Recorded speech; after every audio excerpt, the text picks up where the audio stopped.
Friends, welcome to my channel learning twist with Shalini ma'am.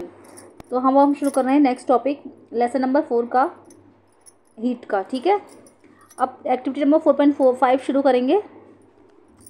Take some hot water in a beaker और a मग। क्या करेंगे हम, एक मग में या फिर बीकर में एक हॉट वाटर लेंगे थोड़ा सा। तो dip the thermometer in water में थर्मामीटर को हम डिप करेंगे। Wait till the mercury thread becomes steady and note the temperature. जब हमने उसमें थर्मामीटर डाल दिया वाटर में, तो अब क्या करेंगे, मरकरी थ्रेड को देखेंगे कि वो चल रहा है नहीं चल रहा है, और फिर टेम्परेचर नोट करेंगे। Now take out the thermometer from the water. अब थर्मामीटर वाटर से निकाल लेंगे बाहर। Observe carefully what happens now. अब हम ये केयरफुली ऑब्जर्व करेंगे कि अब क्या होता है। तो do you notice that as soon as you take the thermometer out of water. आपने कुछ नोटिस किया कि जैसे कि हम थर्मामीटर को पानी से बाहर निकालते हैं तो क्या होता है, the level of mercury begins to fall. जो मरकरी का जो लेवल है वो गिरना शुरू हो जाता है। तो this means that the temperature must be read while the thermometer is in water. इसका मतलब ये हुआ कि जब थर्मामीटर, तभी हम पढ़ सकते हैं टेम्परेचर को, हम तभी पढ़ सकते हैं जब थर्मामीटर वाटर में है। और उससे जैसे हम वाटर से बाहर निकाल लेंगे तो उसका जो लेवल है वो गिरना शुरू हो जाता है। You may recall that while taking our own temperature you have to take the thermometer out of your mouth to note the reading. आपने कभी देखा है कि जब हम अपना बॉडी टेम्परेचर चेक करते हैं थर्मामीटर से, तो नोटिस किया है कि जैसे हम उसे माउथ से अपने बाहर निकाल लेंगे तो उसमें रीडिंग नहीं आएगी, तो आप रीडिंग नहीं कर पाओगे। Can you then use the laboratory thermometer to measure your. क्या आप लेबोरेटरी थर्मामीटर को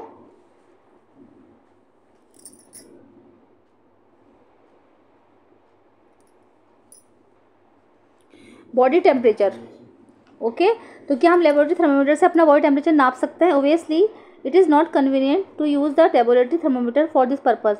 कि ये बात बिल्कुल सही है कि ये कन्वीनियंट नहीं है कि हम लेबोरेटरी थर्मामीटर से अपना टेम्परेचर नाप सकते हैं, क्योंकि ये इस पर्पज़ के लिए नहीं बना है। तो why does the mercury not fall or rise in a clinical thermometer when taken out of the mouth. तो जैसे हम क्लिनिकल थर्मामीटर को अपने मुंह से निकालते हैं तो मरकरी का लेवल उठता और गिरता क्यों नहीं है? तो observe a clinical thermometer again. अब क्या करेंगे, हम क्लिनिकल थर्मामीटर को दोबारा ऑब्जर्व करेंगे। Do you see a kink near the bulb. क्या आपको इसमें कोई बल्ब दिखता है? 4.6 देखेंगे पहले। अ clinical thermometer has a kink in it. ठीक है, ये रहा, इसके अंदर जो ये बल्ब दिख रहा है छोटा सा, ये होता है what is the use of kink. It prevents mercury level from falling its own. ये क्या है, इसका जो पर्पज़ क्या है, किस यूज़ के लिए आता है? तो it prevents mercury level from the falling on its own. ये जो होता है मरकरी का लेवल जो होता है गिरने नहीं देता, इसलिए यूज़ किया जाता है। ठीक है, तो एक इसमें देख लेना, ब्लू बॉक्स में लिख रहा है कि there is a lot of concern over the use of mercury in thermometers. Mercury is a toxic substance and it is very difficult to dispose of it if the thermometer breaks.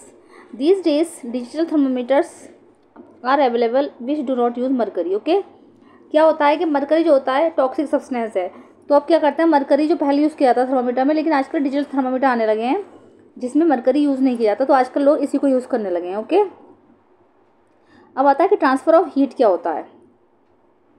तो you might have observe that a frying pan becomes hot when kept in a flame on a flame. जब हम क्या करते हैं कि जब हम एक फ्राइंग पैन को एक फ्लेम के ऊपर रखते हैं, तो आपने क्या ऑब्जर्व किया है? तो it is because that the heat passes from the flame to the utensil. तो ये इसलिए होता है क्योंकि जो यूटेंसिल, हमारा जो बर्तन है, फ्लेम के ऊपर जब हम उसे रखते हैं तो उसमें से हीट पास होती है। तो when the pan is remove from the fire it slowly cools down. जब क्या होता है, जब हम पैन को क्या करेंगे, पैन जब रखा है उसके ऊपर आग, जब हम उसमें से आग जलाना बंद कर देंगे तो इट स्लोली कूल्स डाउन, वो धीरे धीरे ठंडा होने लगेगा। और जब फ्लेम ऑन करेंगे तो क्या होता है, उसमें हीट पास होती है जिसकी वजह से वो गर्म महसूस होता है। Why does it cool down, तो ये ठंडा क्यों हो जाता है? The heat is transferred from the pan to the surroundings. Heat जो होती है वो कहते हैं पैन से निकल कर चारों तरफ फैल जाती है। तो so you can understand that in both cases the heat flows from the hotter object to the colder object. In fact, तो आपको ये बात समझ में आई कि इन दोनों केसेस में हीट जो होती है वो हॉटर ऑब्जेक्ट से कोल्डर ऑब्जेक्ट में जाती है। ठीक है, द हीट फ्लोज, वो बहती है, heat flows from the hot object to the cold object. Okay,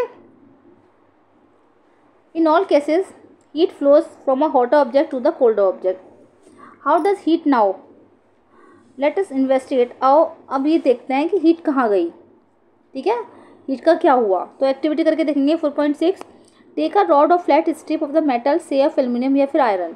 हम क्या करेंगे, एक रॉड लेंगे फ्लैट स्ट्रिप की, ये मेटल की भी हो सकती है, एल्यूमिनियम की या फिर आयरन की ले लेंगे। तो fix a few small wax pieces on the road. अब उस पर क्या करेंगे, रॉड पर हम क्या करेंगे, छोटे छोटे स्मॉल वैक्स के पीसेस डाल देंगे, डॉट डॉट करके डाल देंगे। These pieces should be at nearly equal distance. अब जो ये पीसेस डालेंगे हम, क्या होगा, ये इक्वल डिस्टेंस पर डले होने चाहिए, पास पास, मतलब ज़्यादा दूर नहीं हो। तो clamp the rod to the stand. अब क्या करेंगे, रॉड जो होगी वो हमारी, उसको एक स्टैंड पर लगा देंगे। If you do not find a stand you can put one end of the rod in between the bricks. Now heat the other end of the rod and observe. अब क्या करेंगे, जैसे अगर हमें कोई क्लैम्प नहीं मिल रहा है या कोई स्टैंड नहीं मिल रहा है, तो हम 2 ब्रिक्स लेंगे, ईंटें लेंगे 2, उनके बीच में उसका एक एंड, रॉड का एक एंड फंसा देंगे और दूसरा एक साइड अलग रहने देंगे। तो नाउ हीट द, अब और दूसरी साइड जो होती है उसके नीचे हम कैंडल लगाएंगे, तो उसके साइड जो होती है दूसरी साइड से हीट को पास करेंगे। तो अब हमने क्या ऑब्जर्व करा, what happens to the wax pieces. अब वैक्स पीसेस के साथ क्या हुआ, तो do this pieces begin to fall. क्या ये पीसेस जो थे गिरना शुरू हो गए। Which piece falls the first, कौन सा पीस पहले गिरा। तो do you think that heat is transferred from the end nearest to the flame to the other end. ठीक है, अब जैसे हमने यहाँ से कैंडल जलाई, तो कैंडल क्या हो रहा है, तो पास वाले जो इसके नियर में आ रहा है तो वो सबसे पहले गिरेगा, तो धीरे धीरे होते होते होते वो लास्ट में पहुँच जाएगा। ठीक है, लेकिन जो सबसे पास वाला है उससे वैक्स ज़्यादा गिरेगी, तो हीट का ट्रांसफ़र हो रहा है। तो the process by which heat is transferred from the hotter to the colder end of an object is known as conduction. अब जो ये ट्रांसफ़र हो रहा है ना हीट का, तो जैसे हॉटर से कोल्डर में जा रहा है, ठीक है, तो ये जो ट्रांसफ़र हो रहा है हीट का, तो इसको हम क्या बोलेंगे, हॉटर ऑब्जेक्ट से कोल्डर एंड पे जा रहा है ये, तो इसको हम बोलेंगे कंडक्शन। ठीक है, in solids generally the heat is transferred by the process of conduction. तो जो हीट ट्रांसफ़र होती है वो कंडक्शन के प्रोसेस के द्वारा होती है। ठीक है, तो do all substances conduct heat easily. तो क्या जितने भी सब्सटेंसेस हैं उसमें हीट आसानी से कंडक्ट हो जाती है। You must have observe that the metallic pan for cooking has a plastic और वुडन हैंडल। आपने कभी देखा होगा जो मेटेलिक पैन होते हैं, हमारे मेटल के जो पैन होते हैं उनके जो हैंडल होते हैं तो प्लास्टिक या फिर वुडन के होते हैं। तो can you lift a hot pan by holding it from the handle without getting hurt. क्या आप एक जो पैन के जो अगर हैंडल ना लगा हो इसमें, तो आप बिना हर्ट हुए उसको उठा सकते हो बिना हैंडल के। अब देखते हैं करके activity number 4.7, heat water in a small pan और अ बीकर। हम क्या करेंगे, स्मॉल पैन या फिर बीकर में वाटर को हीट करेंगे। Collect some articles such as a steel spoon, plastic scale, pencil and divider. अब हम क्या करेंगे, कुछ चीज़ें लेंगे, जैसे कि हमने ले लिया स्टील की स्पून ले ली, प्लास्टिक स्केल, पेंसिल और डिवाइडर ले लेंगे। ठीक है, dip one end of each of these articles in hot water. अब इनका एक एक सिरा जो होता है, उनका एक एक एंड जो होता है हॉट वाटर जिसमें हमने करा है उसमें डालेंगे। Wait for a few minutes. ठीक है, तो touch the other end enter your observation in table 4.3। हम क्या करेंगे, जैसे उसमें डाल दिया उनका एक एक सिरा, अब क्या करेंगे हॉट वाटर में डाल दिया, तो उसके आप टच द अदर एंड, और उसका दूसरा सिरा है उसको हम टच करके देखेंगे कि हमें क्या महसूस हो रहा है, और ऑब्जर्वेशन जो आएगी वो हम टेबल 4.3 में नोट करेंगे। ठीक है, जैसे ये टेबल रही है हमारी 4.3, स्टील स्पून हो गई। ठीक है, तो मेटल की होती है, वो किसकी होती है, मेटल की हो गई। तो वो उसमें क्या हो रहा है, जो उसका जो दूसरा सिरा है वो गर्म हो रहा है। ठीक है, पेंसिल ले लेंगे हम, जैसे पेंसिल लेंगे तो पेंसिल एक सिरे से डालेंगे तो दूसरा सिरा उसका ठंडा रहेगा, क्योंकि वो इसमें हीट पास नहीं हो रही है। प्लास्टिक स्केल हो गया, तो उसमें हीट पास नहीं होगी तो वो भी ठंडा ही नज़र आएगा हमें। ठीक है, इस तरीके से चीज़ें होती हैं जिससे कि पता चल जाएगा हीट पास हो रही है या नहीं हो रही है। अब क्या करेंगे, the materials which allow heat to pass through them easily are conductors of heat. अब जो materials which allow heat to pass, जिसमें क्या कहते हैं हीट आसानी से पास हो जाती है, वो क्या करते हैं हीट के कंडक्टर्स होते हैं, जिसमें हीट आसानी से पास हो रही है। जैसे मेटल हो गया, तो मेटल जो है इसका गुड कंडक्टर्स है। तो for example aluminium, iron and copper. तो जिनके जो एग्जांपल्स हैं कौन कौन से हो गए, एल्युमिनियम, आयरन और कॉपर हो गए। The materials which do not allow heat to pass through them easily are poor conductors of heat such as plastic and wood. और ऐसे मटेरियल जिसमें जो हीट आसानी से पास नहीं होती है, जैसे कि प्लास्टिक और वुड, तो वो क्या होते हैं, वो पुअर कंडक्टर होते हैं इसके। तो poor conductors are known as insulators, और पुअर कंडक्टर्स को हम क्या बोलते हैं, इंसुलेटर्स भी बोलते हैं कि व्हाट आर इंसुलेटर्स। तो जो पुअर कंडक्टर्स होते हैं are known as insulators. The water and the air are poor conductors of heat. Then how does the heat transfer take place in these substances, let us find out. क्या होता है कि water and air जो होते हैं वो poor conductors होते हैं हीट के। तो हम देखेंगे इसमें हीट कैसे पास होती है, तो लेट अस फाइंड आउट। आइए पता करने की कोशिश करते हैं। Activity number 4.8, take a round bottom flask not available अगर फ्लास्क नहीं है हमारे पास, if flask is not available, एक राउंड बॉटम का फ्लास्क लेंगे, और अगर फ्लास्क अवेलेबल नहीं है तो आप बीकर कैन भी यूज, एक बीकर भी यूज़ कर सकते हैं। Fill it 2/3 with water. अब इसको क्या करेंगे, 2/3 वाटर से भर देंगे। Place it on a tripod और make some arrangement to place the flask in such a way that you can heat it by placing a candle below it. ठीक है, अब क्या करेंगे, हम इसे एक लैंप पे रखेंगे या फिर किसी स्टैंड पे रख देंगे या ट्राईपॉड पे रखेंगे, जैसे लेंगे जिस पे भी रख सकते हैं। उसका एक ऐसा स्टैंड बनाएंगे जो फ्लास्क के नीचे हम कैंडल जलाएं, उसमें जो वाटर है वो हीट हो जाए। Wait till the water in the flask is still. पहले क्या करेंगे, वाटर को स्टिल करने के लिए छोड़ देंगे। Place a crystal of potassium permanganate at the bottom of the flask gently using a straw. अब हम क्या करेंगे, एक स्ट्रॉ की सहायता से उसमें पोटेशियम परमैंगनेट की क्रिस्टल डालेंगे, उसकी बॉटम में डालेंगे बिल्कुल धीरे करके। ठीक है, स्ट्रॉ की सहायता से। Now heat the water by placing the candle just below the crystal. अब क्या होगा, जो हम वाटर को यूज हीट करेंगे तो the placing the candle just below the crystal, और उसके जो अंदर नीचे जो कैंडल लग रही है उसको जला देंगे, बिल्कुल ठीक नीचे जलाएंगे। ठीक है, तो देखते हैं अब क्या होता है उसमें। तो write to observation in your notebook and also draw picture of what you observe it. ठीक है, अब इसके ऑब्जर्वेशन को हम नोटबुक में नोट करेंगे और देखेंगे कि हमने क्या ऑब्जर्व किया। व्हेन वाटर इज हीटेड, जब पानी गर्म होता है तो the water near the flame gets hot. जो पानी फ्लेम के बिल्कुल पास है वो जल्दी गर्म हो जाता है।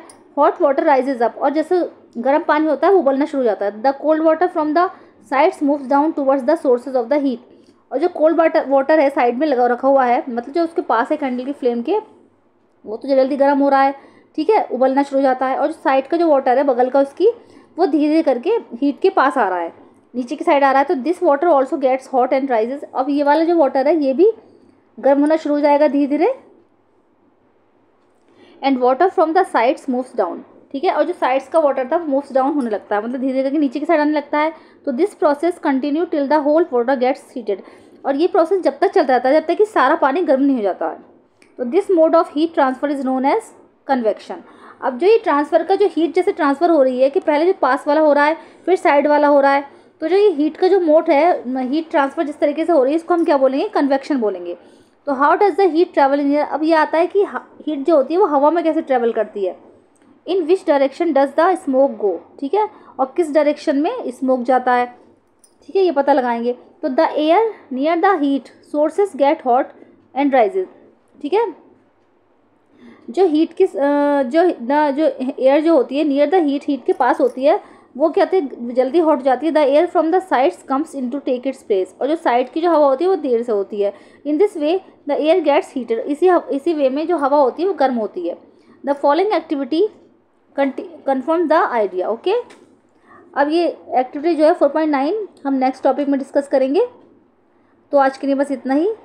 कैसी लगी मेरी वीडियो ज़रूर बताइएगा, इसको लाइक कीजिएगा, शेयर कीजिएगा और कमेंट करके बताइएगा मेरी वीडियो कैसी लगी। और अगर आप मेरे चैनल पे फर्स्ट टाइम विजिट कर रहे हैं तो प्लीज़ इसको सब्सक्राइब कीजिएगा। मिलते हैं नेक्स्ट वीडियो में, तब तक के लिए थैंक यू।